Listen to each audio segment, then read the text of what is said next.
ঠিক আছে, প্রাকৃতিক সম্পদ। তো দেখো, আমরা এই যে সম্পদ, এটাকে ইংরেজিতে কি বলা হয়? এটাকে ইংরেজিতে বলা হচ্ছে রিসোর্স, তাই তো? ইংরেজিতে রিসোর্স বলা হচ্ছে। তো এই যে সম্পদ বা রিসোর্স, কাকে বলবো আমরা? কোন জিনিসটাকে আমরা সম্পদ বা রিসোর্স বলবো? এই ব্যাপারটা নিয়ে একজন সংজ্ঞা দিয়েছিলেন, সেই লোকটির নাম হচ্ছেন জিমারম্যান। জিমারম্যান, ঠিক আছে? তো মনে রাখবে, যদি প্রশ্ন আসে যে সম্পদের সংজ্ঞা সর্বপ্রথম কে দিয়েছিলেন, উত্তর করবে জিমারম্যান। তো জিমারম্যান কি বললেন? জিমারম্যান এই সম্পদের সংজ্ঞা দিতে গিয়ে এর কয়েকটা নির্দিষ্ট বৈশিষ্ট্য উল্লেখ করলেন। প্রথম বৈশিষ্ট্য কি হবে না, প্রথম বৈশিষ্ট্য হচ্ছে তোমার একটা গ্রহণযোগ্যতা থাকতে হবে, এটার মানে চাহিদা থাকবে, গ্রহণযোগ্য হতে হবে সেই জিনিসটাকে। দ্বিতীয় যে বৈশিষ্ট্য থাকা দরকার, সেটা হলো কম উৎপাদন হতে হবে, কম উৎপাদন। আর 3 নম্বর যে বৈশিষ্ট্য, অভাব মোচনের ক্ষমতা থাকবে সেটার মধ্যে। এটা আমি ব্যাখ্যা করে দিচ্ছি আস্তে আস্তে। দেখো, অভাব মোচনের ক্ষমতা থাকবে। তো এই 3টে বৈশিষ্ট্য যে যে জিনিসটার মধ্যে থাকবে, সেটাকে আমরা কি বলতে পারবো? সেটাকে আমরা সম্পদ বলতে পারবো। এবার কেমন, যদি ব্যাখ্যা করি যে সম্পদ কোন জিনিসটা। ধরো তুমি শহরের মানুষ, ঠিক আছে? তো তুমি এই যে দেখবে শীতের সময়তে বাড়ির ছাদ বাগানে অনেকে ফুলের গাছ লাগায়, তাই না? সবাই লাগায় মোটামুটি।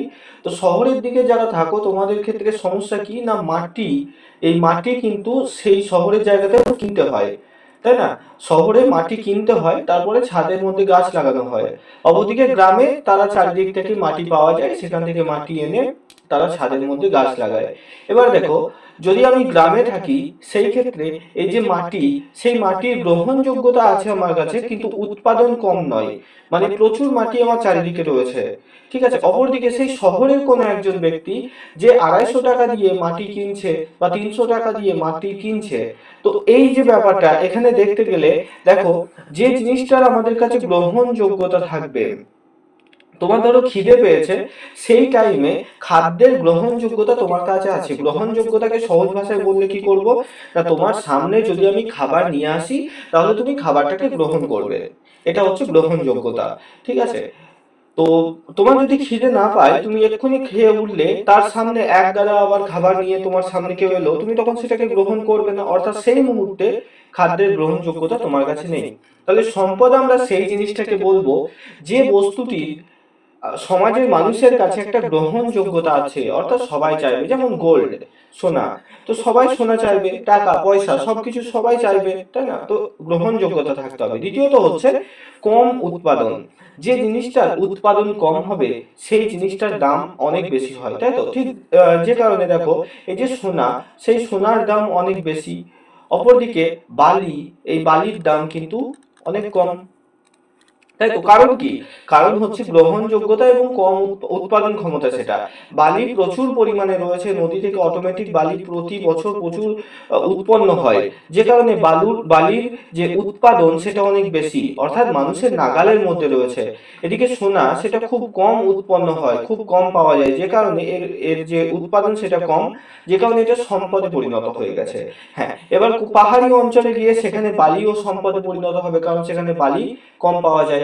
অর্থাৎ মেন কথা হচ্ছে, কোনো একটা জিনিসকে সম্পদ হতে গেলে চাহিদার তুলনায় তার উৎপাদন বা যোগান কম হতে হবে, ঠিক আছে? তবে তো সবাই চাইবে। তৃতীয়ত হচ্ছে অভাব মোচনের ক্ষমতা। অভাব মোচনের ক্ষমতা এটা সম্পদের অর্থকারী একটা দিক। কেমন না, কোনো একটা জিনিস তোমার কাছে রয়েছে, তোমার কাছে সোনা রয়েছে, তো তোমার কোনো একটা প্রয়োজনে টাকার দরকার হলো, সেই টাইমে তুমি এটাকে কি করলে, তুমি এটাকে বিক্রি করে দিলে, এবং বিক্রি করার মাধ্যমে কিছু পয়সা পেলে, ঠিক আছে? এই যে পয়সা সেটা পেলে, সেটা দিয়ে তোমার অভাবের মোচন ঘটলো, অর্থাৎ অভাব দূরীভূত হলো।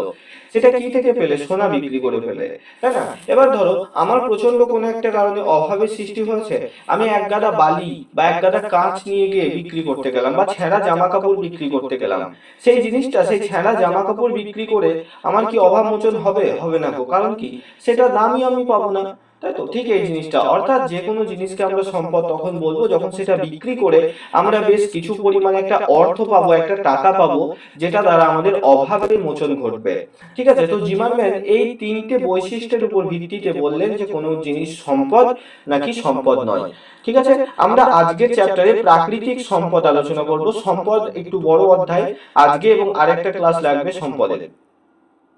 দেখো, তো প্রকৃতি থেকে যে সকল সম্পদ সহজেই পাওয়া যায় সেগুলোকেই প্রাকৃতিক সম্পদ বলা হয়। প্রাকৃতিক সম্পদকে আমরা তিন ভাগে ভাগ করতে পারি। কি কি?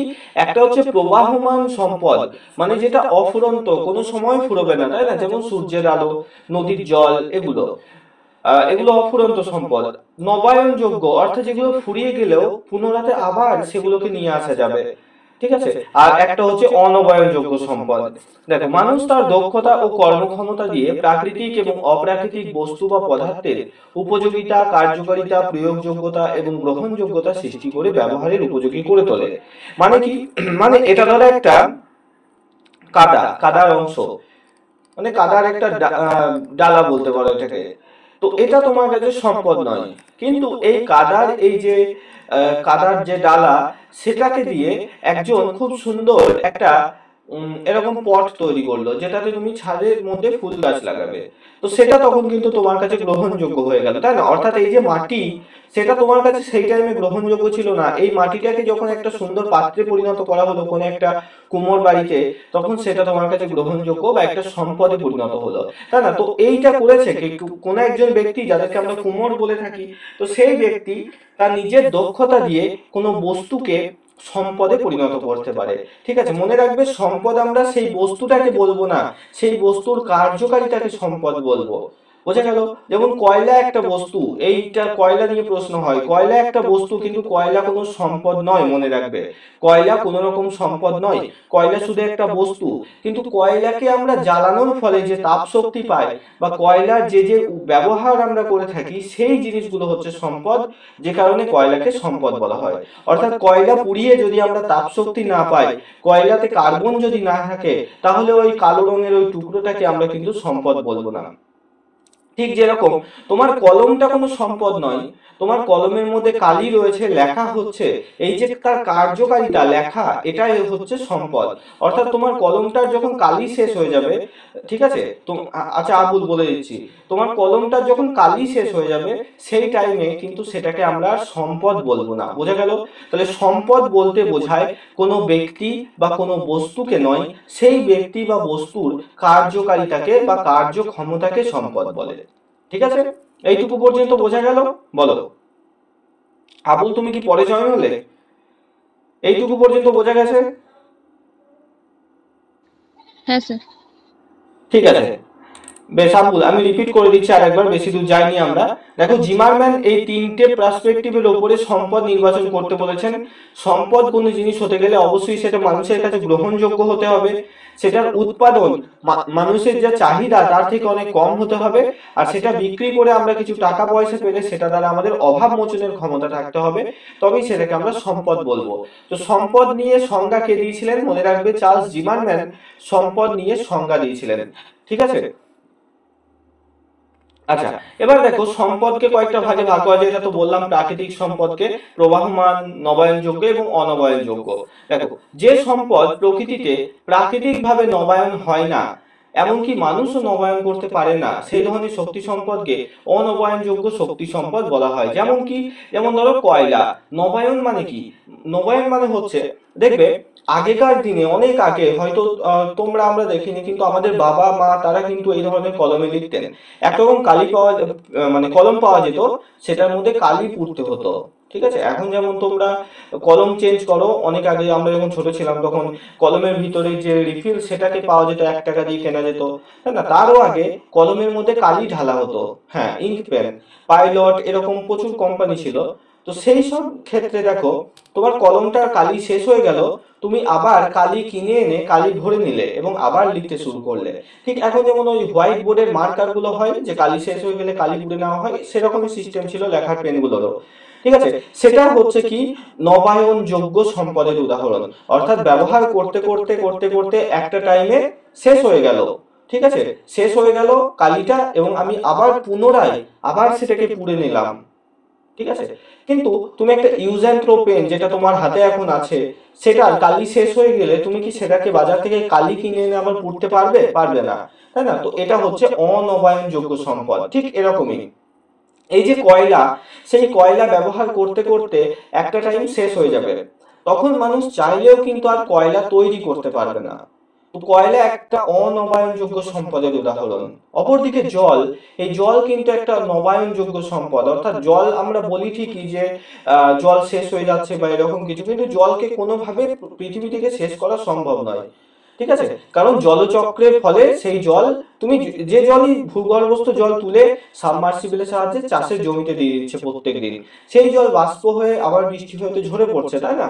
তো এই যে জলচক্রে যে জল, সেটা পৃথিবীর মধ্যেই থাকছে, মহাকাশে তো উড়ে যাচ্ছে না, কিন্তু মানে সময়টা হয়তো একটু বেশি লাগবে। অর্থাৎ একটা টাইমে কি হবে, যে ভূ অভ্যন্তরে যে জল সেটা ফুরিয়ে গেছে, সেটা আবার নিচে জমা হতে হতে তার আগেই ফুরিয়ে গেছে, সেই টাইমে জল কষ্ট হয় মানুষের। ঠিক আছে, তো এগুলো হচ্ছে নবীকরণযোগ্য সম্পদ। তাহলে অনবীকরণযোগ্য বা অনবায়মান সম্পদ এবং নবীকরণযোগ্য সম্পদ বা নবায়মান সম্পদ কোনগুলো? যে সম্পদ ফুরিয়ে গেলে সেগুলো পুনরাতে আবার পূরণ করা সম্ভব, সেগুলোকে নবীয়মান সম্পদ বা নবায়করণযুক্ত সম্পদ বলা হয়। আর এর বিপরীতটা হচ্ছে অনবীকরণযুক্ত সম্পদ। উদাহরণগুলো দেখলে একটু দেখতে পাবে। দেখো, যে সম্পদ প্রকৃতিতে প্রাকৃতিক ভাবে নবায়ন হয় না, অর্থাৎ ফুরিয়ে গেলে আবার পুনরায় পাওয়া যায় না, সেই ধরনের সম্পদকে অনবায়নযোগ্য সম্পদ বলা হয়। যেমন প্রাকৃতিক গ্যাস, কয়লা, খনিজ তেল, ঠিক আছে, বিভাজনজাত পারমাণবিক শক্তি, এগুলো একবার ফুরিয়ে গেলে প্রকৃতিতে আর কোনোভাবেই তুমি আবার ফিরিয়ে আনতে পারবে না। ঠিক আছে, আর নবায়নযোগ্য শক্তি সম্পদ কি না, প্রকৃতিতে যার যোগান অনেক বেশি, যেমন সৌরশক্তি, বায়ু শক্তি, তরঙ্গ শক্তি, জলবিদ্যুৎ শক্তি, এগুলো যোগান অনেক বেশি এবং এগুলো হয় কোনোদিন ফুরবে না, বা ফুরিয়ে গেলেও আবার পুনরায় আমরা এগুলোকে ফিরিয়ে আনতে পারবো, সেগুলোকে নবায়নযোগ্য শক্তি সম্পদ বলা হচ্ছে। এবার দেখো, অধ্যাপক জিমারম্যানের মতে মানুষের ব্যক্তিগত অভাব বা সামাজিক চাহিদা পূরণের উদ্দেশ্যে কোনো নির্দিষ্ট স্থান, কাল এবং সীমার মধ্যে কোনো দ্রব্য, বস্তু বা পদার্থ যে কাজ করে, তার খুব কঠিন ভাষা, তাই না? আমি সহজ ভাষায় বোঝাচ্ছি। দেখো, তোমরা দুদিকে দুটো ছবি দেখতে পাচ্ছ।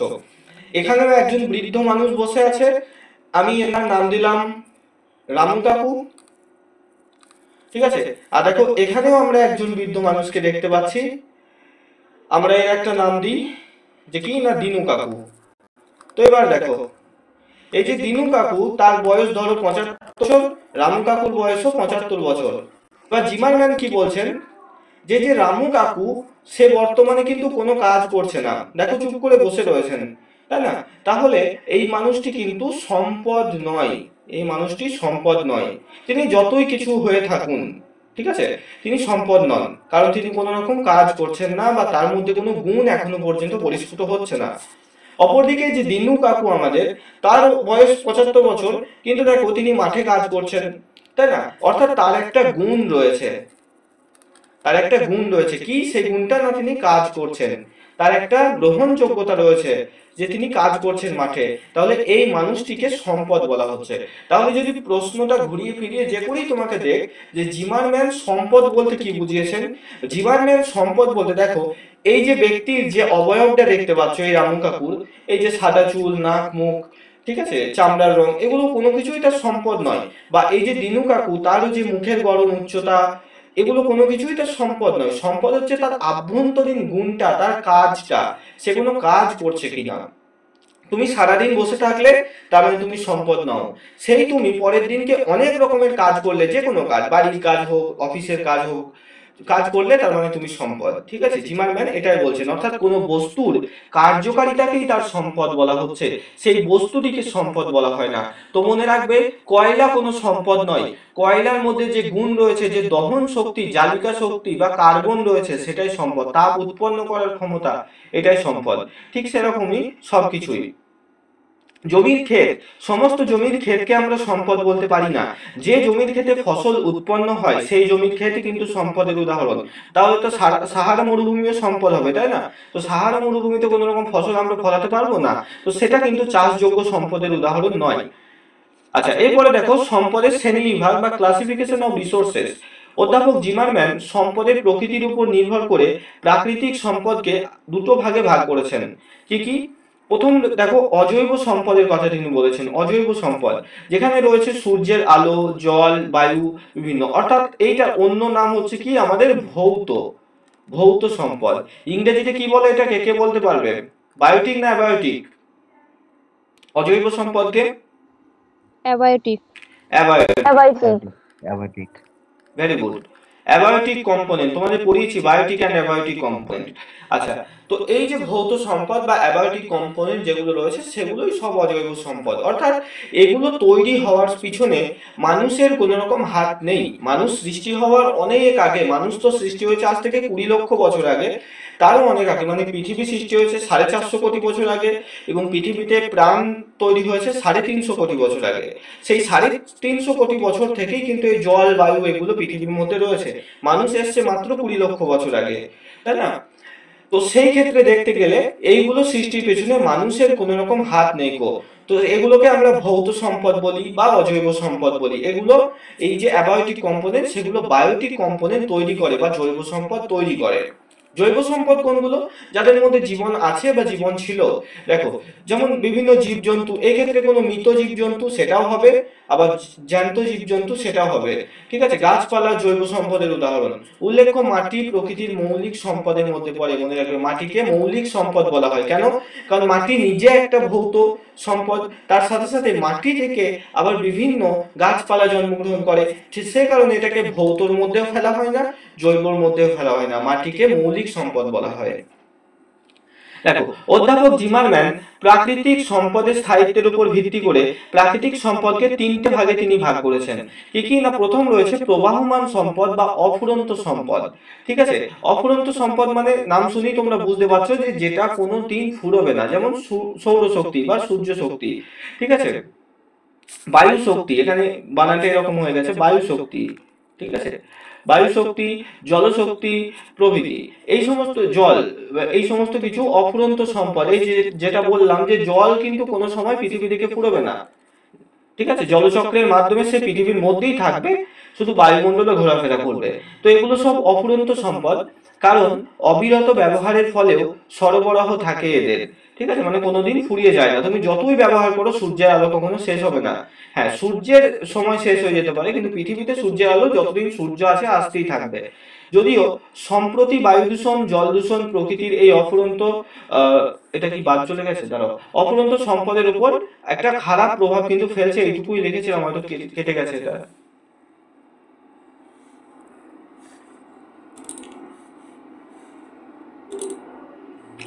আচ্ছা, দেখো, এরপরে আসছে নবায়নযোগ্য সম্পদ বা যেগুলোকে আমরা রিনিউয়েবল রিসোর্স বলি, অর্থাৎ রিনিউ করতে পারি, যেগুলোকে পুনরায় আমরা পূরণ করতে পারবো।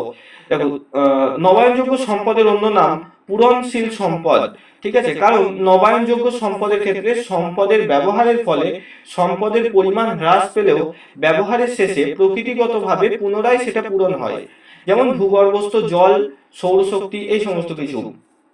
অর্থাৎ এটা ধরো ভূগর্ভস্থকে জল তুমি তুলে নিলে, কোনো কুয়ো থেকে সমস্ত জল তুলে নিলে, সেই জল তুমি যাই করলে, স্নান করলে, গাড়ি টাড়ি ধুয়ে ফেললে, পান করলে, যাই করলে, সবকিছুর মাধ্যমে আবার বায়ুমণ্ডলে ফিরে যাবে। সূর্যের তাপে সেগুলো আবার কি হবে, বাষ্প হবে। বাষ্প থেকে এরকম ভাবে মেঘ সৃষ্টি হবে, মেঘ থেকে সেই বৃষ্টি ঝরে পড়বে, সেই জল আবার সেই ভূ অভ্যন্তরেই চলে যাবে, তাই না? এই যে জলচক্র তোমরা ক্লাস 5-এ পড়েছো, সেই জলচক্রের মাধ্যমেই জল কিন্তু নবায়নযোগ্য সম্পদের মধ্যে পড়ে, মনে রাখবে। নবায়নযোগ্য সম্পদ যেগুলো, সেগুলো কখনো শেষ হয়ে যাবে না। ঠিক আছে, নবায়নযোগ্য সম্পদ কখনো শেষ হয়ে যাবে না। তাহলে মনে রাখবে বেশ কয়েকটা নাম আছে এগুলো, যেমন এই যে নবায়নযোগ্য, যেটা নবায়নযোগ্য সম্পদ, এর অনেকগুলো নাম আছে। এর মধ্যে হচ্ছে অফুরন্ত সম্পদ, পুনর্ভব, একদম তাই, পুনর্ভব সম্পদ,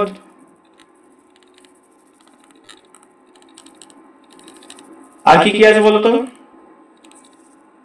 অপ্রচলিত শক্তি। না না, ওটা আলাদা।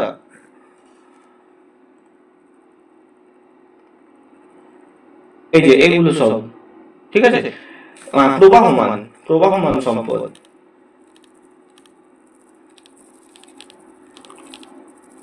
এগুলো সব একটা সম্পদেরই নাম। অপ্রচলিত শক্তি যেটা বললে সেটা পরের দিন পড়বো, সেটা শক্তির দিকে চলে গেল।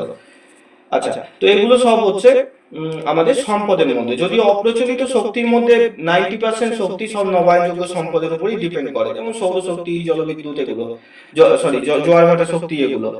আর বাদ বাকি যেগুলো রয়েছে মানে আমাদের প্রবাহমান সম্পদ বা অফুরন্ত সম্পদ, মানে অনবায়নযোগ্য যেগুলো, সেগুলো হচ্ছে বিপরীত নামগুলো হবে অপুনর্ভব, অপ্রবাহমান।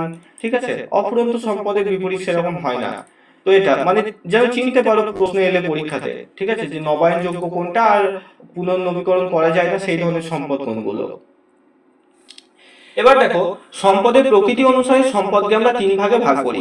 একটা হচ্ছে প্রাকৃতিক সম্পদ, মানে যেগুলো প্রকৃতি থেকে তৈরি হয়েছে, বিশেষ করে যে সমস্ত অ্যাবায়োটিক কম্পোনেন্ট রয়েছে সেগুলো সব এই প্রাকৃতিক সম্পদের অন্তর্গত, যেমন জল, মাটি, বৃষ্টিপাত, তুষারপাত, এই সমস্ত কিছু, সূর্যের আলো।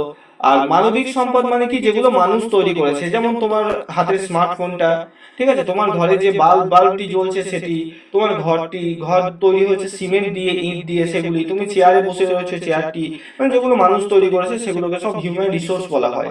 আর সাংস্কৃতিক সম্পদের মধ্যে কি পড়ে, বিভিন্ন স্কুল, ঠিক আছে, কলেজ, বিভিন্ন শিক্ষা প্রতিষ্ঠান বা অন্যান্য জায়গা, ঠিক আছে, সেগুলো সব আমাদের সাংস্কৃতিক সম্পদের মধ্যে পড়ে, মানে যেগুলো সমাজের মধ্যে থাকবে। টোটাল সমাজ এবং সেই সমাজ, একটা সমাজ যা যা নিয়ে গঠিত হয় সেই সবগুলোকে সাংস্কৃতিক সম্পদ বলা হচ্ছে, স্কুল, কলেজ, আদালত, অফিস, সবকিছু। আচ্ছা, এরপর দেখো, এই যে প্রাকৃতিক সম্পদ, প্রকৃতি থেকে যে সকল সম্পদ সহজেই পাওয়া যায় সেগুলোকে প্রাকৃতিক সম্পদ বলা হয়। হ্যাগেট নামক একজন বিজ্ঞানী 1982 সালে দেখো প্রাকৃতিক সম্পদকে নিম্নরূপে শ্রেণীবিভাগ করেছেন। এখানেও সেই এক, যেগুলো নবীকরণ যোগ্য আর কিছু কিছু আছে যেগুলো নবীকরণ যোগ্য নয়। এটা আর আমি ডিটেলসে লিখছি না, তোমরা বুঝতে পারছো আসলে, আশা করি, যে নবীকরণ যোগ্য প্রাকৃতিক সম্পদ কোনগুলো আছে। উদাহরণ কেউ দিতে পারবে নবীকরণ যোগ্য প্রাকৃতিক সম্পদ আর নবীকরণ যোগ্য নয় সেরকম প্রাকৃতিক সম্পদ?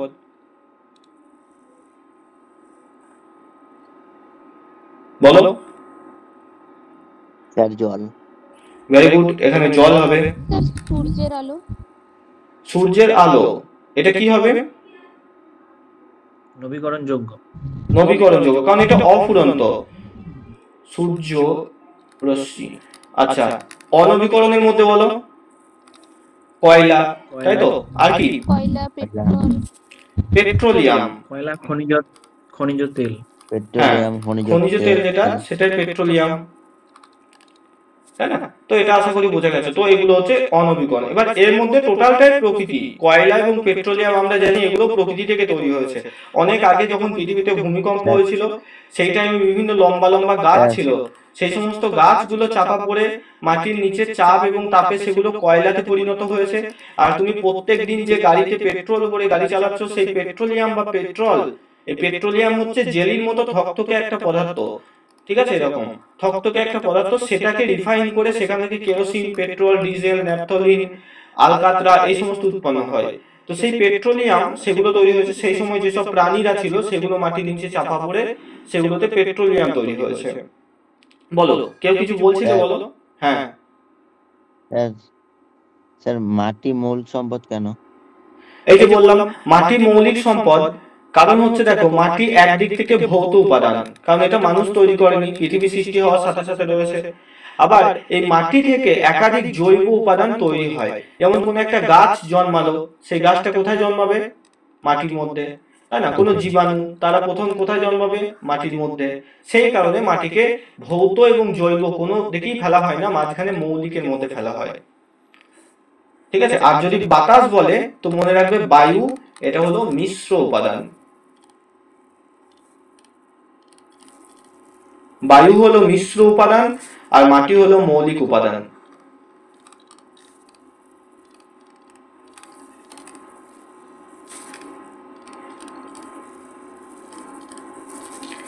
ঠিক আছে, এটা মনে রাখবেন।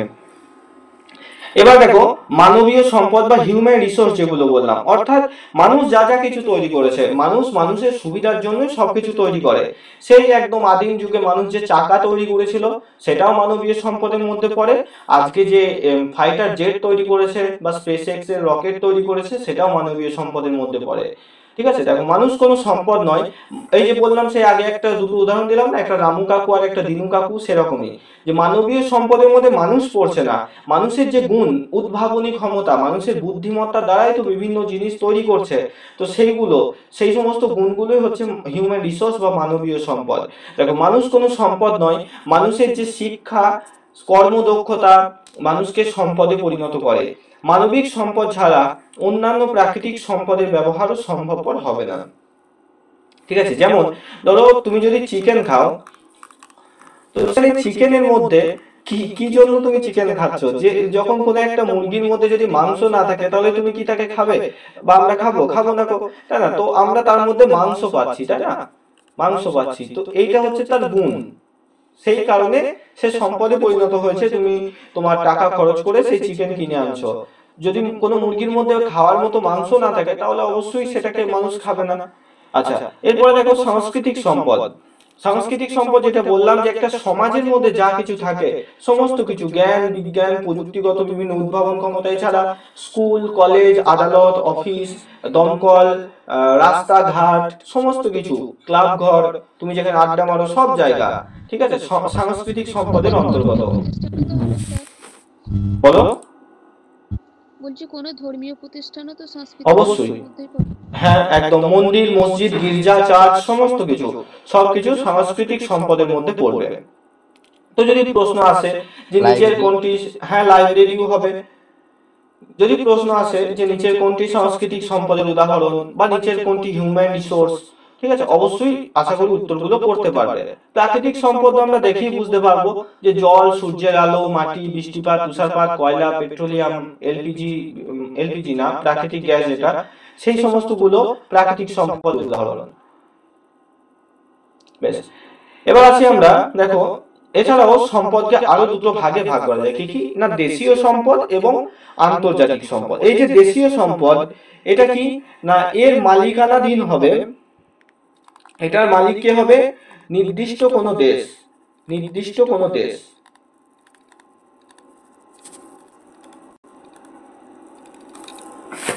তাই না? যেমন ধরো আমরা যদি দারুচিনির কথা বলি, যেমন দারুচিনি যেটা, সেই দারুচিনির মালিকানা কোথায় আছে? দারুচিনির জন্য কোন দেশ বিখ্যাত? শ্রীলঙ্কা। তাহলে এই যে সম্পদটা সেটা এই নির্দিষ্ট দেশে, তাই না? ঠিক এরকমই। আর আন্তর্জাতিক সম্পদ সেটা কি হবে? সেটার মালিক হবে কে? সেটার মালিক নির্দিষ্ট কোনো দেশ নয়, সমস্ত দেশ। সমস্ত দেশ আন্তর্জাতিক সম্পদের মালিকানা। যেমন কি উদাহরণ দিলে আমি যদি বলি যে আন্টার্কটিকা মহাদেশ, মনে রাখবে আন্টার্কটিক মহাদেশটা রয়েছে, এটা আন্তর্জাতিক সম্পদ। এখানে চাইলে ইন্ডিয়া গবেষণা করে, ইন্ডিয়ার বিভিন্ন গবেষণা কেন্দ্র রয়েছে, ইউএসএ গবেষণা করতেই পারে, বাংলাদেশ গবেষণা করতে পারে, ঠিক আছে, ব্রিটেন গবেষণা করতে পারে, ঠিক আছে, আফগানিস্তান গবেষণা করতে পারে। যে কোনো দেশ আন্টার্কটিকাতে নিজেদের গবেষণার জন্য লোকজন পাঠাতে পারে, এটা আন্তর্জাতিক সম্পদ। এছাড়া আন্তর্জাতিক সম্পদ আর কি মনে পড়ছে? আমরা ওজোন স্তর পড়েছিলাম, O3 স্তর, ওজোন স্তর, সেটাও কি আন্তর্জাতিক সম্পদ। ঠিক এই কারণে সিএফসি নামক যে গ্যাস মনে পড়ছে যে সেটা ওজোন স্তরের ক্ষতি করতো। তো তখন যে আর্থ সামিট গুলো হয়েছিল, সুইডেনের স্টকহোমে আর্থ সামিট হয়েছিল, বসুন্ধরা সম্মেলন হয়েছিল 1992 সালে, সেই সব ক্ষেত্রে দেখো সমস্ত দেশের প্রতিনিধি কিন্তু সেখানে ছিল। কারণ এই O3 স্তর এটা সবার জিনিস, সবার সম্পদ, ঠিক আছে, আন্তর্জাতিক সম্পদ। আচ্ছা, আন্তর্জাতিক সম্পদ আর কোনো উদাহরণ থাকলে বা দেশীয় সম্পদের আর কোনো উদাহরণ থাকলে তোমরা বলো এবার। দেশীয় সম্পদ স্যার রেলপথ, সড়ক, রেলপথ, একদম, রেলপথ, সড়ক পথ, এগুলো সব দেশীয় সম্পদ। সরকারি যে অফিস, বিদ্যালয়গুলো, হ্যাঁ একদমই তাই, এগুলো সব দেশীয় সম্পদ। দেশীয় সম্পদগুলো বলা খুবই সহজ। আন্তর্জাতিক সম্পদ আর কোনো মনে আছে কারো? বলো যদি মাথায় আসে। স্যার সাগর, মহাসাগর, সমস্ত সংস্থাগুলো তো হবে স্যার আন্তর্জাতিক। অবশ্যই সংস্থাগুলো হবে, মহাসাগর হবে, গবেষণা কেন্দ্রগুলো না গবেষণা কেন্দ্রগুলো নির্দিষ্ট দেশের হয়। মহাসাগর হবে, বিভিন্ন সংস্থা হবে, ঠিক আছে, বিভিন্ন সংস্থা যেমন ধরো ওয়ার্ল্ড হেলথ অর্গানাইজেশন বা IUCN, world wild life fund, এই সমস্ত বিভিন্ন সংস্থা, এগুলো সব আন্তর্জাতিক সম্পদ, তাই না? এই যে আন্টার্কটিকা মহাদেশ বললাম, এগুলো সব আন্তর্জাতিক সম্পদের মধ্যে পড়ে। তো আশা করি এইটুকু বোঝা গেল। মানে দেশীয় সম্পদ সেটাকেই বলবো যেটার মালিকানাধীন একটা নির্দিষ্ট দেশ হবে, আন্তর্জাতিক সম্পদ সেটা যেটা কোনো নির্দিষ্ট দেশের নয়, সবার, ঠিক আছে? আচ্ছা আচ্ছা, বলো তো যে সমস্ত বিভিন্ন অভয়ারণ্যগুলো হয় সেগুলো এদের মধ্যে কোন সম্পদের মধ্যে পড়বে? দেশীয়। দেশীয় সম্পদের মধ্যে পড়বে। আচ্ছা, এবার যদি বলে দেশীয় সম্পদের মধ্যে কোন দিকে, কেন্দ্র সরকারের অন্তর্গত নাকি রাজ্য সরকারের অন্তর্গত? রাজ্য শেষে দেশীয়। না, অভয়ারণ্য কোন সরকারের অন্তর্গত হয়, দেশীয়, কেন্দ্র না রাজ্য? কেন্দ্র। কেন্দ্র। কেন্দ্র। তাহলে ন্যাশনাল পার্ক কার হয়? অভয়ারণ্য। হ্যাঁ, রাজ্যের হবে। অভয়ারণ্য রাজ্যের, আর ন্যাশনাল পার্ক যেটা সেটা কেন্দ্রের, ঠিক আছে? আচ্ছা বেশ, এরপরে আসি, এগুলো পড়াবো তোমাদের সব, অভয়ারণ্য আর ন্যাশনাল পার্ক ইত্যাদি। এবার দেখো শক্তি সম্পদের দিকে আসি, এনার্জি রিসোর্স যেটাকে বলা হচ্ছে। দেখো, আধুনিকায়ন এবং শিল্পায়নের জন্য শক্তি সম্পদ অপরিহার্য, আমরা সবাই জানি। শক্তি সম্পদ উন্নয়নকে নিয়ন্ত্রণ করে এবং কোনো কোনো ক্ষেত্রে উন্নয়নকে ত্বরান্বিত করে, অর্থাৎ যে দেশে শক্তি সম্পদ যত সুবিধায় যত সস্তায় পাওয়া যাবে সেই দেশে তত অগ্রগতি হবে। যেমন চীন, আমাদের পার্শ্ববর্তী একটা দেশ, একটা টাইমে চীনে এত সাংঘাতিক পরিমাণে দারিদ্রতা এসেছিল, প্রভার্টি এসেছিল, যে টোটাল 14 বছর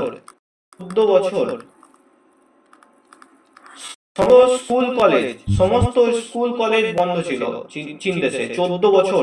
মানে একটা টোটাল জেনারেশন, প্রাইমারি স্কুল থেকে হাই স্কুল সমস্ত স্কুল কলেজ বন্ধ, এরকম দৈন্য দশা ছিল।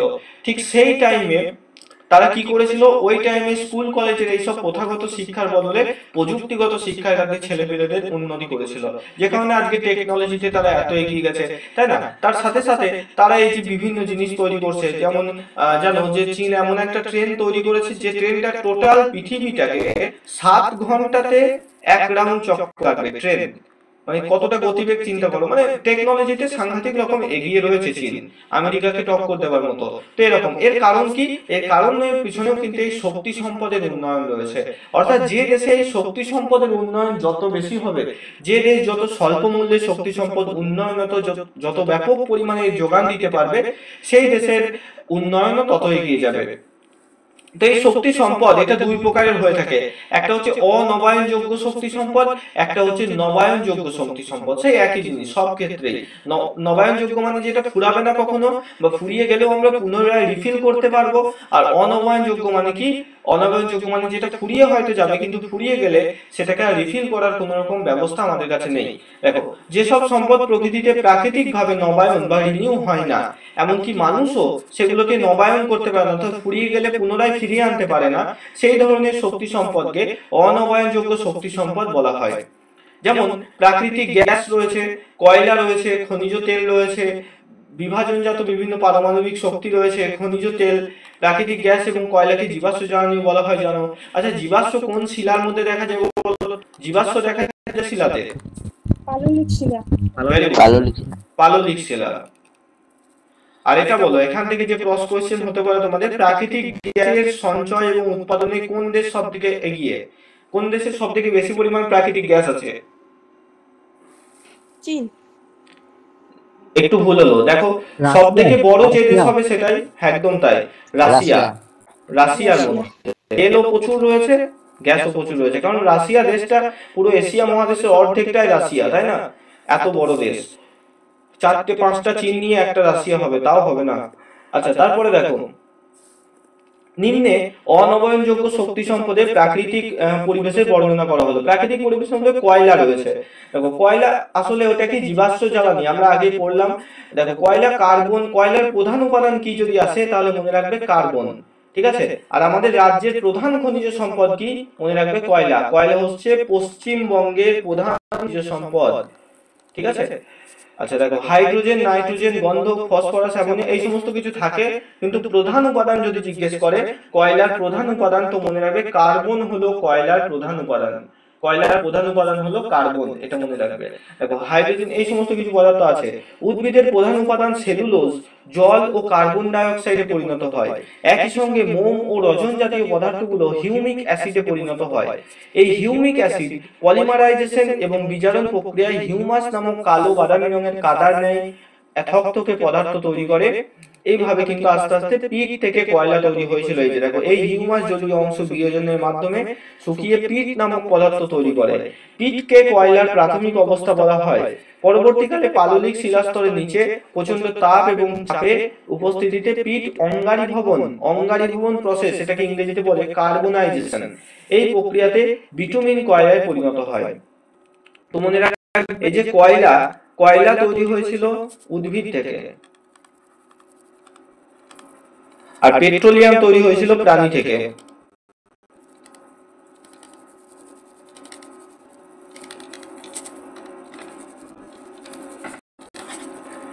আচ্ছা দেখো কার্বনাইজেশনের মাত্রা অনুযায়ী লিগনাইট, অ্যান্থ্রাসাইট এগুলো হচ্ছে কয়লার প্রজাতি, ঠিক আছে। অ্যান্থ্রাসাইট এটা সবথেকে উন্নত মানের। এই যে পিট কয়লা দেখলে, এই পিট কয়লা হচ্ছে সবথেকে নিম্ন মানের কয়লা, এগুলো পড়বো আজকে। দেখো এই জাতীয় কয়লা তৈরি হয়, ঠিক আছে। অ্যান্থ্রাসাইট সর্বাধিক ভালো মানের কয়লা, মনে রাখবে এখান থেকে প্রশ্ন আসে যে কয়লার সবথেকে উচ্চ গুণমানের যে কয়লা টাইপটা রয়েছে সেটা কি, অ্যান্থ্রাসাইট, ঠিক আছে। ভারতে প্রধানত 3 ধরনের কয়লা পাওয়া যায়, মনে রাখবে এই অ্যান্থ্রাসাইট কয়লা আমাদের দেশে পাওয়া যায় না। ভারতে কোন কোন প্রকারের কয়লা পাওয়া যায়, তো ভারতে প্রধানত 3 ধরনের কয়লা পাওয়া যায়, বিটুমিনাস, লিগনাইট এবং পিট। এই 3 প্রকার কয়লা ভারতবর্ষে পাওয়া যায়। কয়লা সাধারণত মাটির নিচে 3 মিটার থেকে 1800 মিটার গভীর পর্যন্ত অবস্থান করে। বহু বছর এই যে বললাম উদ্ভিদ থেকে প্রাকৃতিক বিপর্যয়ে, প্রাকৃতিক দুর্যোগ যেমন ভূমিকম্প এইসবের কারণে অরণ্যের উদ্ভিদ ভূপৃষ্ঠের নিচে চলে যায় এবং ক্রমান্বয়ে সময়ের সাথে সাথে দেখো উল্লেখিত প্রক্রিয়ায় কয়লায় পরিণত হয়। তাহলে মনে রাখবে প্রাকৃতিক দুর্যোগ এবং অন্যান্য কারণে উদ্ভিদ মাটির নিচে চলে যাওয়ার পর কয়লাতে পরিণত হয়েছে। নিম্নে বিশ্বের বিভিন্ন অঞ্চলে সঞ্চিত কয়লার পরিমাণ দেখানো হলো। অর্থাৎ যে অঞ্চলে সেই টাইমে প্রচুর পরিমাণে উদ্ভিদ ছিল সেখানে কয়লার যোগান বেড়েছে, যেমন আমাদের ঝাড়খণ্ড বলতে পারো, সেই টাইমে হয়তো তখন সেই জায়গাতে প্রচুর উদ্ভিদ ছিল, যে কারণে এখানে কয়লার একটা ব্যাপক ভান্ডার পাওয়া গেছে। এবারে এই যে কয়লা দেখতে পাচ্ছ এই 3 প্রকারের কয়লা কিন্তু হয়ে থাকে, ঠিক আছে। এই যে সবথেকে উন্নত মানের এই কয়লাটি রয়েছে, এটার নাম হচ্ছে অ্যান্থ্রাসাইট, ঠিক আছে। এটার নাম হচ্ছে অ্যান্থ্রাসাইট। এর মধ্যে কার্বনের পরিমাণ থাকে 90% এর থেকে কিছু বেশি, ঠিক আছে। মানে কার্বন, এটাকে যখন আগুন দেওয়া হয়, এর যে ফ্লেম,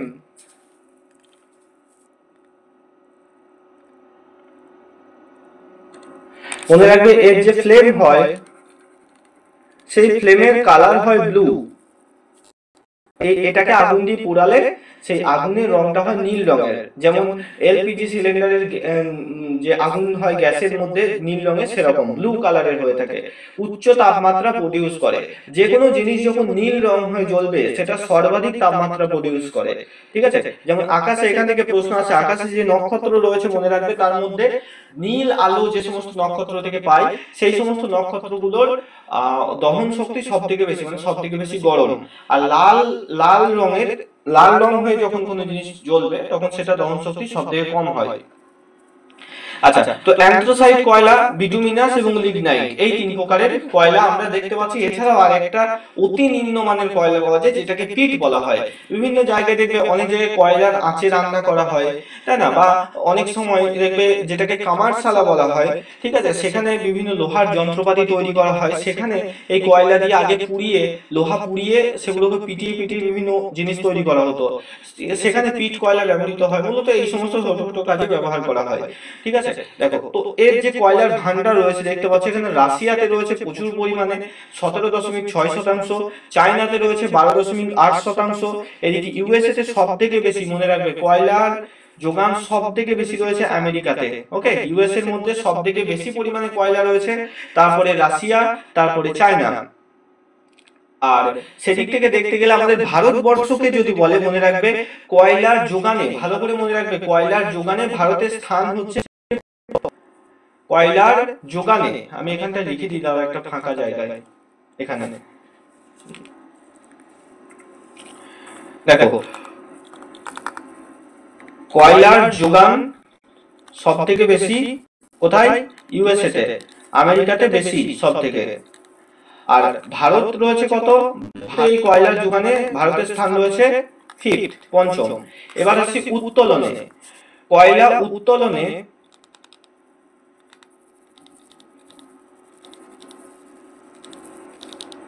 চীন হচ্ছে, ভারত হচ্ছে দ্বিতীয়। মানে চিন্তা করো, ভারতের যোগান বেশি নেই, এদিকে উত্তোলনে দ্বিতীয়, তাই না? ইউএসএ সেদিক থেকে ঠিক আছে, দেখো যোগান সব থেকে বেশি কিন্তু উত্তোলনে ইউএসএ স্থান চতুর্থ, ঠিক আছে, ফোর্থ। এই জিনিসটা মনে রাখবে, যদি প্রশ্ন আসে সব এতগুলো সবকিছু আসে না, শুধু একটাই আসে যে কয়লা যোগান সব থেকে বেশি কোথায়, তো মনে রাখবে আমেরিকাতে কয়লা যোগান সব থেকে বেশি। আচ্ছা, এবার দেখো পেট্রোলিয়াম বা খনিজ তেল, কয়লার যে তিনটে প্রকার আমি দেখে এই পিডিএফ এ দিয়েছি কিনা, না হলে হয়তো পরেরটা আছে, আচ্ছা দিইনি, বলে দিই। তো কয়লায় তিনটে প্রকারের হয়, অ্যান্থ্রাসাইট, বিটুমিনাস, লিগনাইট এবং আরেকটা হচ্ছে পিট। এর মধ্যে থাকে 90%-এর অধিক কার্বনের পরিমাণ, এটা সবথেকে উৎকৃষ্ট মানের কয়লা, এটাকে বেস্ট কয়লা তুমি বলতে পারো, ঠিক আছে। তারপরে হচ্ছে বিটুমিনাস কয়লা, যেটাকে বিটুমেন বলা হয়, এটাকে বাদামি কয়লা বলা হয়, মনে রাখবে ব্রাউন কোল বলা হয় এটাকে। এর মধ্যে থাকে 80%-এর অধিক, 80%-এর অধিক কার্বনের পরিমাণ। আর তারপর হচ্ছে লিগনাইট কয়লা, ঠিক আছে, লিগনাইট কয়লা 75% থেকে 70% পর্যন্ত কার্বনের পরিমাণ থাকে। এছাড়া একটা আছে পিট কয়লা, সেই পিট কয়লার মধ্যে খুব কম, প্রায় 40 থেকে 45%-এর কিছু বেশি কার্বনের পরিমাণ থাকে, ঠিক আছে। আমরা পরের ক্লাসে কয়লা নিয়ে টোটাল আলোচনা করব। দেখো পেট্রোলিয়াম বা খনিজ তেল, ভূ অভ্যন্তরে পাললিক শিলা তৈরির সময় মৃত্তিকা ও বালির অভ্যন্তরে অর্থাৎ পাললিক শিলায় বিভিন্ন স্তরে উদ্ভিদ ও প্রাণীর দেহাবশেষ সঞ্চিত হয়ে হাইড্রোজেন এবং কার্বনের সমন্বয়ে এই পেট্রোলিয়াম কিন্তু তৈরি হয়েছে। অর্থাৎ সহজ কথায় বললে, এই যে আমরা যদি এখন ভূমিকম্প হয়ে সবাই চাপা পড়ে যাই, মাটির নিচে যে প্রচন্ড উষ্ণতা আর মাটির যে প্রচন্ড চাপ, সেখানে সবাই আমরা কি হয়ে যাব, পেট্রোলিয়াম হয়ে যাব। আর যত গাছ আছে তারা সবাই কয়লা হয়ে যাবে। আবার দেখো ভূগর্ভ থেকে পেট্রোলিয়াম অপরিশোধিত অবস্থায় সংগ্রহ করা হয়, অর্থাৎ পেট্রোলিয়াম যেটা সংগ্রহ করা হয় সেটা অপরিশোধিত, ওই জেলির মতো থকথকে থাকে, ঠিক আছে। সেটাকে শোধন করে বিভিন্ন পেট্রোলিয়াম জাত এবং পেট্রোলিয়াম উপজাত পদার্থ পাওয়া যায়। দেখো অপরিশোধিত পেট্রোলিয়াম পরিশোধনের বিভিন্ন পর্যায়ে petrol, kerosene, diesel, gasoline, Mobil ইত্যাদি পাওয়া যায়। পরিশোধনের সময় তলানিরূপ প্যারাকিন এবং ন্যাপথালিন পাওয়া যায়। এই যে ন্যাপথালিন দেখে থাকবে তোমরা, জামা কাপড়ে দেওয়া হয়, বিক্রি হয়, তো সেই ন্যাপথালিন সেটাও অ্যাকচুয়ালি পেট্রোলিয়াম থেকেই উৎপন্ন হয়, ঠিক আছে। 1 মেট্রিক টন পেট্রোল থেকে 1,05,50,000 কিলো ক্যালোরি তাপ শক্তি পাওয়া যায়, মনে রাখবে 1 মেট্রিক টন পেট্রোল থেকে এত পরিমাণ তাপ শক্তি আমরা পাই। বিপুল পরিমাণ তাপ শক্তি উৎপাদন ও ভূগর্ভ থেকে সংগ্রহ করা এবং ব্যবহারের পর পুনরায় নবায়ন করা যায় না বলে একে অনবায়নযোগ্য খনিজ সম্পদ বলে। অর্থাৎ আমরা সবাই জানি, কারণ কি না পেট্রোলিয়াম বা পেট্রোল যেটাকেই বলো সেটা একটা টাইম পর ফুরিয়ে যাবে, তাই না, এটা অফুরন্ত নয়, সেই কারণেই এটাকে আমরা অনবায়নযোগ্য সম্পদ কিন্তু বলছি, সেটাকে সেই জন্যই এটাকে আমরা অনবায়নযোগ্য সম্পদ আমরা বলছি। আচ্ছা, তারপরে দেখো এখানে তোমাদের এটাকে দিয়ে দেওয়া হয়েছে যে পেট্রোলিয়ামের যে সঞ্চয় রয়েছে সেখানে কোন দেশ শীর্ষতম। তো এখানে এই যে ইউনাইটেড স্টেট অফ আমেরিকা, সব থেকে বেশি পরিমাণে কয়লাও সেখানে রয়েছে, সব থেকে বেশি পেট্রোলিয়ামও সেখানে রয়েছে। তারপর রয়েছে সৌদি আরবিয়া, তারপর রয়েছে রাশিয়া, তারপরে কানাডা, তারপরে চীন, তারপরে ইরাক, তারপরে আমাদের ইউএই, তারপরে হচ্ছে ব্রাজিল, তারপরে ইরান, তারপরে কুয়েত। আমাদের ভারতের দূর দূরান্ত পর্যন্ত কোনো নাম নেই, যে কারণে আমাদের 90% পেট্রোল কিন্তু আমাদেরকে কিনতে হয়, মানে পেট্রোলিয়াম, যে কারণে বর্তমানে 106-7 টাকা করে লিটার হয়ে গেছে, তাই না? আচ্ছা, এবার দেখো ওপেক নামক একটা সংস্থা আছে, এখান থেকে প্রশ্ন তোমাদের আসতেই পারে। ওপেক, OPEC, এর পুরো কথাটা মনে রাখবে। দেখো লেখাই রয়েছে organisation of the petroleum exporting country, ঠিক আছে, ওপেক। এখানে মূলত 13খানা দেশ রয়েছে। যে সমস্ত 13টি দেশের মধ্যে কি রয়েছে, যে 13টি দেশে সব থেকে বেশি পরিমাণে তেল পাওয়া যায়, ঠিক আছে, যে 13টি দেশে সব থেকে বেশি পরিমাণে খনিজ তেল পাওয়া যায়, সেই 13টি দেশ এবার কি করে না, এরা আন্তর্জাতিক বাজার নির্ধারণ করে। অর্থাৎ এই যে তারা ঠিক করে দিচ্ছে যে তুমি যে স্কুটিতে তেল ভরছো, বাইকে তেল ভরছো, এর তেলের কত টাকা লিটার হবে বিভিন্ন দেশে, সেটা স্থির করছে এই 13খানা দেশ, যেটাকে ওপেক বলা হয়, ওপেক নামক এই সংস্থা। ঠিক আছে, তোমরা এখানে মোট দুটো জিনিস মনে রাখবে, ওপেকের পুরো কথা এবং ওপেকে কয়টি দেশ রয়েছে, 13খানা দেশ রয়েছে, ঠিক আছে, ওপেকের মধ্যে 13খানা দেশ রয়েছে।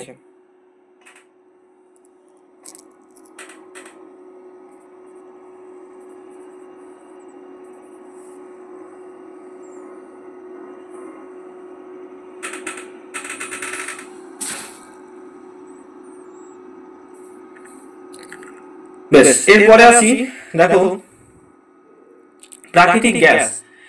পেট্রোলিয়াম খনিতে খনিজ তেলের সাথে দাহ্য গ্যাস সঞ্চিত থাকে, ঠিক আছে, এই গ্যাসকে প্রাকৃতিক গ্যাস বলে।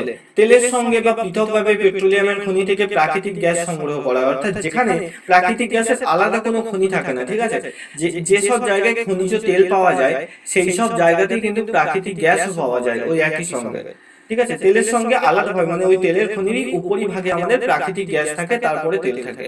দেখো প্রাকৃতিক গ্যাসের প্রধান উপাদান কি না, প্রাকৃতিক গ্যাসের প্রধান উপাদান হচ্ছে মিথেন। ভেরি ভেরি ইম্পর্টেন্ট, মনে রাখবে কিন্তু প্রাকৃতিক গ্যাসের প্রধান উপাদান কি, তাহলে প্রাকৃতিক গ্যাসের প্রধান উপাদান কিন্তু মিথেন।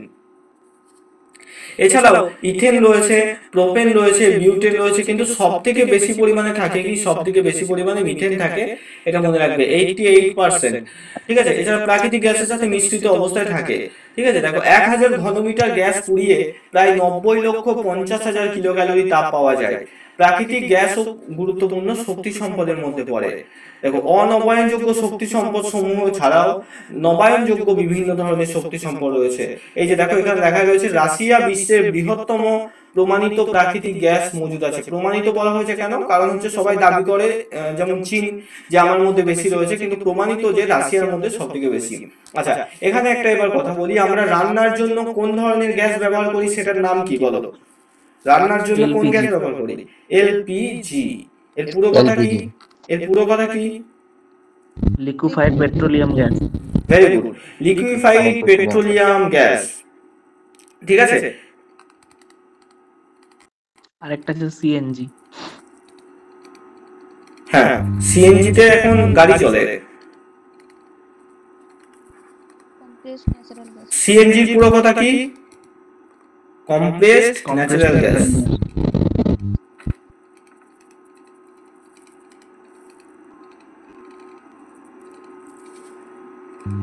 ঠিক আছে।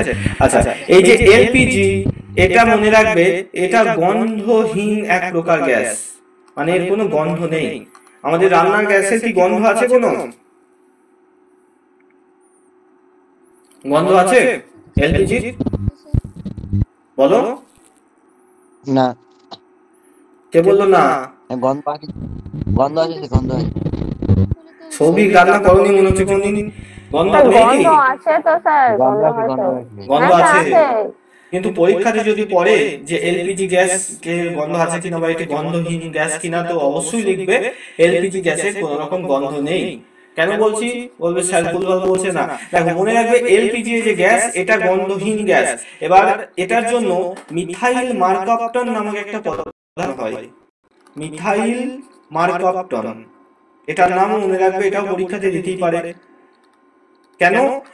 কারণ হচ্ছে আমাদের যে রান্নার গ্যাসের যে গন্ধটা পাওয়া যায় সেটা হচ্ছে মিথাইল মার্কঅপটনের গন্ধ, মানে পিওর যে এলপিজি তার কোনো রকম গন্ধ নেই।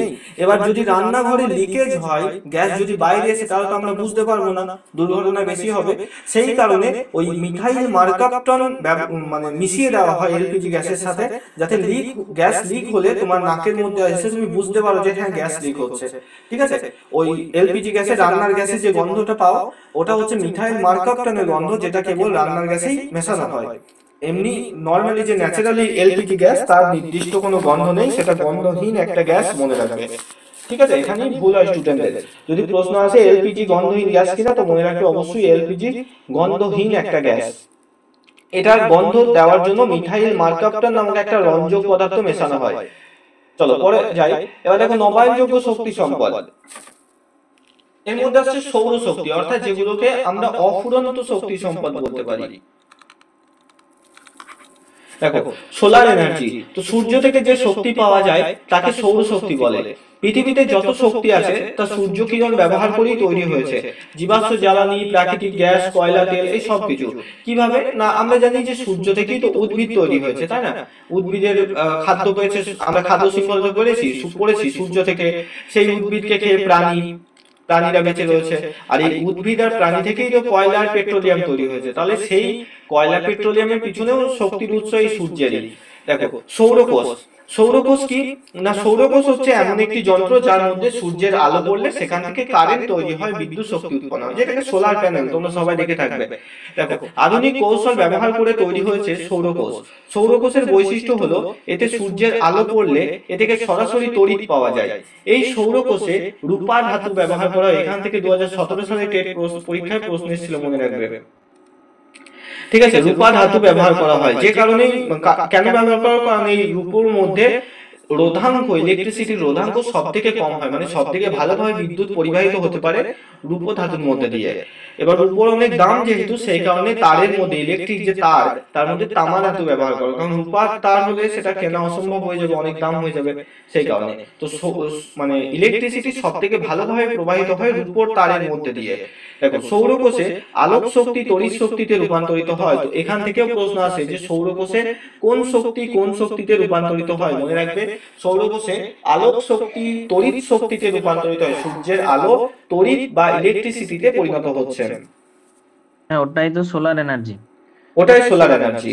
আর এই যে প্যানেল, যেমন ছবিটা এখানে আছে, এই যে দেখো বাম দিকে ছবিটা, এটাকেই বলা হচ্ছে সোলার প্যানেল। ঠিক আছে, সোলার প্যানেল,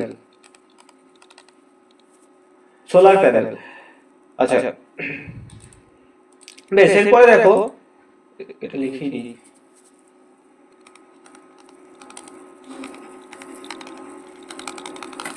ঠিক আছে, এই যে স্ট্রিপ গুলো দেখতে পাচ্ছ, এই লম্বা লম্বা এই সাদা মতো, এগুলো হচ্ছে রূপো। এর মধ্যে দিয়ে ইলেকট্রিসিটি যায়। দেখো 31শে ডিসেম্বর 2023 পর্যন্ত ভারতের সৌর বিদ্যুৎ ইনস্টলেশন ক্ষমতা ছিল এত গিগাওয়াট। ওকে, 31শে ডিসেম্বর দেখো 73.32 গিগাওয়াট। বায়ু এবং সৌর বিদ্যুৎ ব্যবহারে আন্তর্জাতিক স্তরে ভারত চতুর্থ এবং পঞ্চম। এই পঞ্চম স্থান সেই সময় ছিল, এখন কিন্তু ডেভেলপ হয়ে গেছে, সম্ভবত এখন তৃতীয় কিংবা চতুর্থ। একবার তোমরা একটু চেক করে নিও গুগলের মধ্যে যে ভারতের বর্তমান কারেন্ট স্ট্যাটাস কি রয়েছে সোলার এনার্জি উৎপাদনের ক্ষেত্রে। ঠিক আছে, সম্ভবত তৃতীয় কিংবা চতুর্থ হবে, কারণ গুজরাটে যে সোলার পার্কটা চালু হয়েছে তারপরে অনেক গিগাওয়াট বেড়ে গেছে। কারণ আমি একবার দেখে নিই।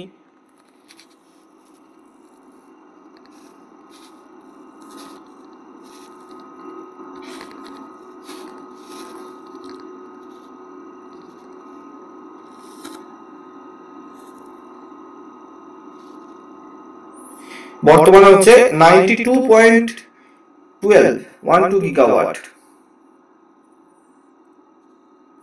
ঠিক আছে, মানে থার্ড আসছে।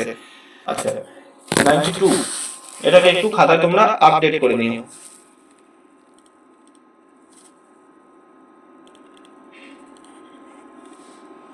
এটা হচ্ছে বর্তমানে।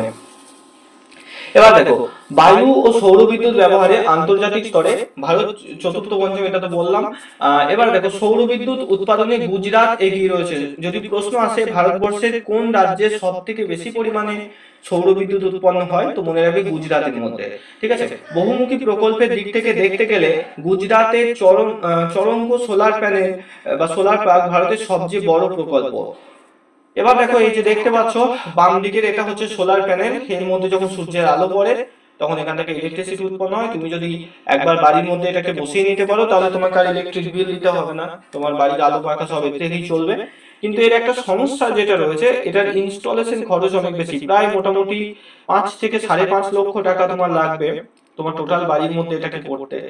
ঠিক আছে, মানে সবকিছু চালানোর জন্য। তো ইনিশিয়াল যে খরচ সেটা অনেক বেশি হয়, কিন্তু একবার এই 5-5.5 লাখ টাকা খরচ করে তুমি করতে পারলে মোটামুটি ব্যাটারি যতদিন ঠিক থাকবে, 5-10 বছর ঠিক থাকবে, তারপর আবার মেরামত করতে হয়।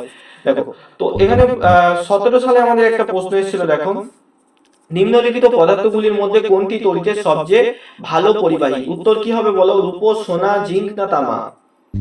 রূপো। অবশ্যই রূপো হবে। এটা হচ্ছে টেট 2017 প্রশ্ন, স্যার সেই কারণেই এখানে এই রূপো থাকে। হ্যাঁ বলো। স্যার বলছি সোলার প্যানেল যেটা আপনি মানে ছবিটা দেখাচ্ছেন, ওই সাদা যে রোগুলো আছে ওগুলো কি স্যার সত্যি রূপো না কাঁচা কোনো তামা থাকে? না, এমনি নরমালি থাকে রূপোরই। এবার কোনো কোনো জায়গায় যদি কম দামের হয় বা ভেজাল মেশানো হয় সেখানে তামাও থাকবে। এবার তামা দিলেও হবে, কিন্তু রূপোতে সব থেকে ভালো হয়। হ্যাঁ। হুম। আচ্ছা, এরপরে দেখো বায়ু শক্তি রয়েছে। তো এটাই লাস্ট আমরা আমাদের আজকে। দেখো, প্রাচীন কাল থেকে মানুষ বায়ু শক্তিতে শস্য ভাঙা, বায়ু শক্তির জন্য বায়ু কল ব্যবহার করা হয়। তোমরা দেখে থাকবে বিশাল বড় বড় পাখা সমুদ্র তীরবর্তী অঞ্চলে ঘুরতে থাকে, তাই না? দেখো, তো আগে অনেক আগেই এগুলোকে শস্য ভাঙার কাজে ব্যবহার করা হতো, জল তোলার কাজে ব্যবহার করা হতো, কাঠ চেরাই করা, নৌকা পরিবহন করা, এই সমস্ত কাজে।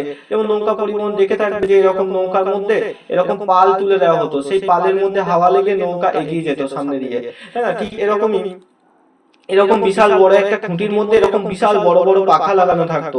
সেই বাতাসের শক্তিতে যখন এই পাখা ঘুরতো, এই পাখার সঙ্গে একটা এরকম ভারী জিনিস ফিট করা থাকতো, সেই পাথরটা উপরে উঠতো আর নামতো, মানে এরকম ওঠানামা করতো। এর নিচে গম রেখে গম ভাঙা হতো, ফসল ভাঙা হতো, এরকম করে বায়ু শক্তিকে অনেক আগে থেকেই মানুষ কাজে লাগাচ্ছে। ঠিক আছে, এবার বর্তমানে বায়ু শক্তি থেকে বিদ্যুৎ উৎপাদন কিভাবে করা হয়? এর জন্য ডায়নামো ব্যবহার করা হয়। ডায়নামো কি? আমাদের যে মোটর হয়ে থাকে সেই সমস্ত মোটরকে ডায়নামো বলা হয়। মোটর ঘুরলে বিদ্যুৎ শক্তি উৎপন্ন হয়। দেখো, ভারত বায়ু শক্তি উৎপাদনের ক্ষমতার ক্ষেত্রে বিশ্বের 4র্থ স্থানে রয়েছে। তামিলনাড়ু, মনে রাখবে, তামিলনাড়ু বায়ু শক্তি উৎপাদনের শীর্ষ স্থানে রয়েছে।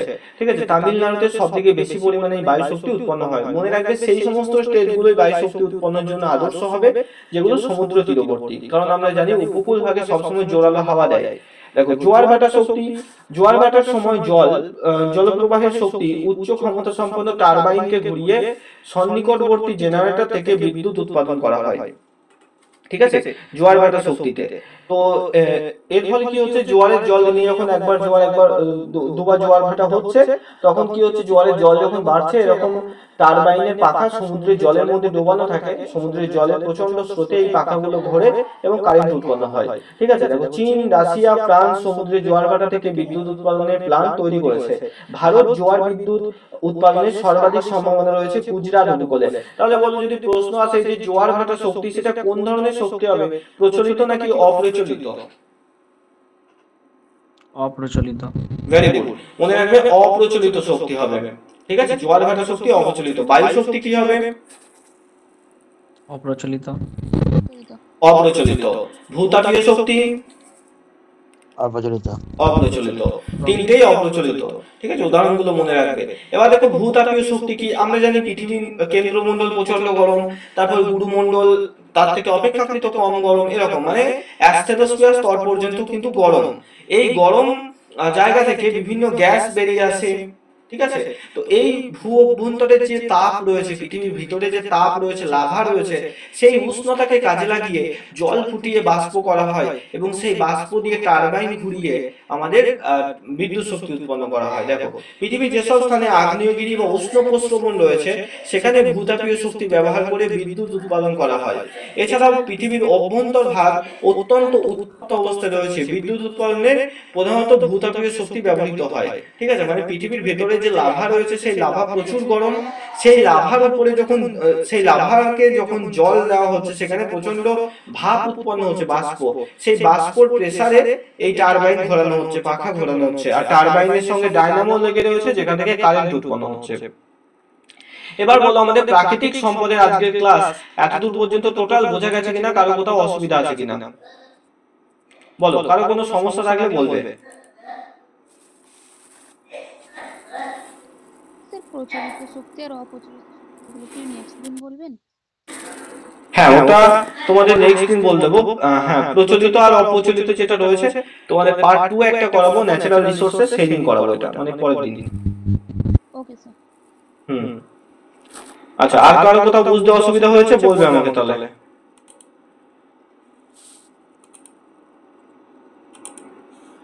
বলো, নবেন্দু, আসমিনা, কৃষ্ণেন্দু, লিপি, জান্নাতি, চন্দন, নাসরিন, প্রসেনজিৎ, সৌভিক, রিয়া, রোজিনা, সমৃদ্ধি, গোলাম, সুরজ। বোঝা গেছে? ঠিক আছে, ভেরি গুড। ওকে, গুড নাইট। ঠিক আছে, চলো শেষ করলাম ক্লাস। স্যার ইংলিশে স্যার হ্যাঁ বলো। ইংলিশে রেকর্ডিং গুলো দিয়ে দেবেন।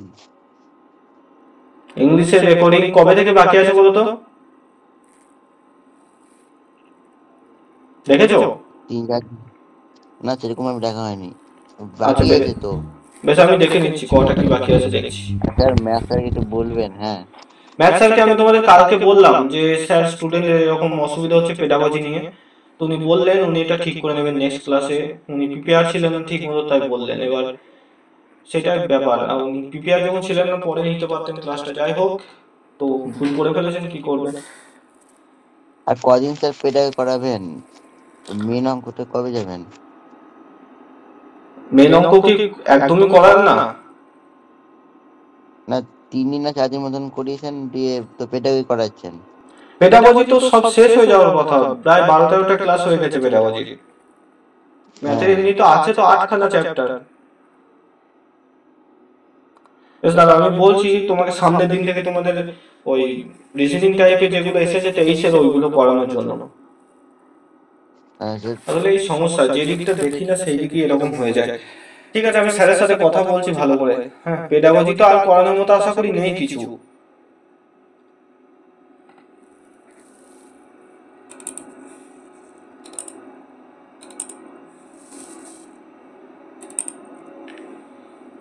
আচ্ছা, পেডাগজিতে কালকে কি প্রবলেম হচ্ছিল স্যারের?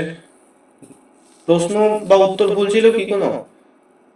হ্যাঁ স্যার, স্যার উনি যে বইটা করাছেন না, তো ওই বইটা অনেক কোশ্চেন ভুল দেওয়া আছে, আর উনি ওই উত্তরগুলো না নেট থেকে বের করে দেখছেন। আচ্ছা, বুঝতে পেরেছি। বেশ ঠিক আছে, আমি এটা ঠিক করে নিচ্ছি, নিশ্চিন্ত থাকো তোমরা, এটা নিয়ে সমস্যা হবে না। আর স্যার নেক্সট দিন থেকে তোমাদের এই করাবেন, কি বলে, কন্টেন্টই করাবেন ম্যাথের। পেডাগজি সব বিষয়ের আমি নয় করিয়ে দেবো, অসুবিধা নেই।